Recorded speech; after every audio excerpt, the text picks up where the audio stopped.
Failure అంటే ఏంటో తెలియని ప్రముఖ దర్శకుడు సిద్ధార్థ్ ఒక వ్యక్తి కాదు, తెలుగు సినీ రంగాన్ని నడిపించే ఒక శక్తి.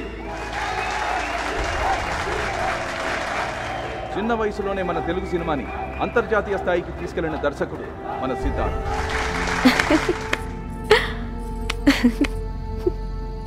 నీలో నువ్వే చప్పట్లు కొట్టేసుకుంటున్నావు? ఏం లేదు. అంటే స్టేజ్ మీద నన్ను పొగుడుతున్న విషయం గుర్తొచ్చి చప్పట్లు కొట్టుకుంటున్నావు కదా? అంత కరెక్ట్గా ఎలా చెప్పావు? I director baby. నువ్వు ఎక్కువగా డ్రింక్ చేసావు. డ్రంక్ అండ్ డ్రైవ్లో దొరికితే నీ ఇమేజ్ పోతుంది. ఏం పోదు. ఈ 2 రాష్ట్రాల్లో పోలీసులు నన్ను గుర్తుపడతారుగా, ఆటోగ్రాఫ్ తీసుకొని పంపించేస్తారు. అయినా నేను రోజే ఎక్కువ తాగనుగా, నీకు తెలుసుగా. ఇవాళ నేను చాలా హ్యాపీగా ఉన్నాను, కొంచెం ఎక్కువైంది. అంజలి, నీ విషయం తెలుసా? సక్సెస్ ఇచ్చే కిక్ ముందు ఈ ఆల్కహాల్ ఇచ్చే కిక్ నథింగ్. హే సిద్ధార్థ్, నీకో విషయం చెప్పడం మర్చిపోయా. నేను నీకోసారి మున్నా అనేవాడు నా వెంట పడేవాడని చెప్పాను, గుర్తుందా? మొన్నవాడు సడన్ గా మన ఎదురింట్లో ఉండే హరినారాయణ గారి ఇంట్లో కార్పెంటర్ వర్క్ చేస్తూ కనిపించాడు. నాకెందుకో వాడు పూర్తిగా మారిపోయాడు అనిపించింది.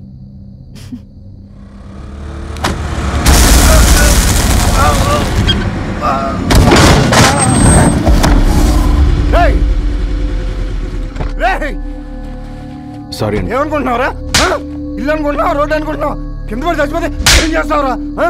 చెప్పరా, చెప్పు. నా కుటుంబ పరిస్థితి ఏంట్రా?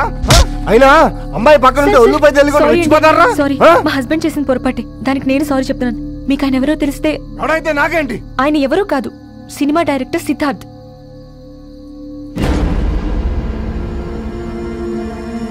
సారీ సార్, ఏదో ఆవేశంలో చేసేసుకున్నాను. మీ సినిమాలు చూస్తూ ఉంటాను సార్, మీరంటే అభిమానం కూడా సార్. ఇదంతా మనసులో పెట్టుకోకండి సార్, క్షమించండి sir.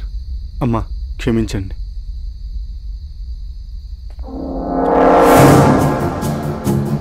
Siddharth, Siddharth, let's go, పద.